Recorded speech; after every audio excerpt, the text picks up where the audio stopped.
Gũthiĩ thukuru. Aciari aya matariirie ihinda iritu makoretwo mari nario hari gucaria marihi ma bithi, mbura ĩrĩa ĩrarĩ kuo ĩgĩtiga aingĩ marĩ njararuhi, ũritũ wa thogora wa mũtũrĩre magĩtarĩria onaguo no matindĩkĩte. Thogora wa mũtũrĩre ũrĩ igũrũ na tũtikoretwo wĩra ona kuona irio ona kũhota kuona mbeca cia pocket money na shopping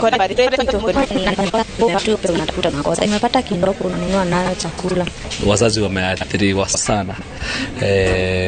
Mvua kubwa ambayo imekuwa, mahangaiko imekuwa mingi, watu wamekuwa displaced, but yangu ni kumshukuru Mungu sana kwa sababu Ondolo Ward hatujapata mambo mengi ya maafa na janga, na ingawaje hiyo yote imefanyika iko tu pia hali ya mirongo ĩna kuma bamĩrĩ na arĩa hatirĩrĩku makĩria no mĩkĩte na kĩgĩna ngiri magana matandatũ mithatũ rajeki marĩhi-inĩ ma bithi ũteithio ũrĩa ũkinyanĩirio nĩ wĩra mwega. Ile skola ya Gora Koti watoto 40 na zaidi za kupata batch ya kwanza watoto 27, so the next batch is coming up then tukisonga.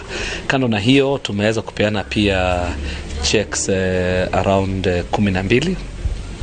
Hizo ni za 5,500, kwa hivyo ni watoto 12 tumepatia checks za kawaida, total into roughly zaidi ya watoto 37 ambao tumepatia support warudi shule. Maya mokite rĩrĩ mĩhang'o ya ũcokereria wa mathukuru ĩrambĩrĩirie mũthĩ wa ira thutha wa kuongererwo kwa rutha rwa ciumia 2 kumana na mwaraho wa maĩ icigo-inĩ itiganĩte gũkũ bũrũri-inĩ. Handũ-inĩ ha Inooro TV kuma Ololua, Kajiado ya Rũgongo, ngetwo Wacuka wa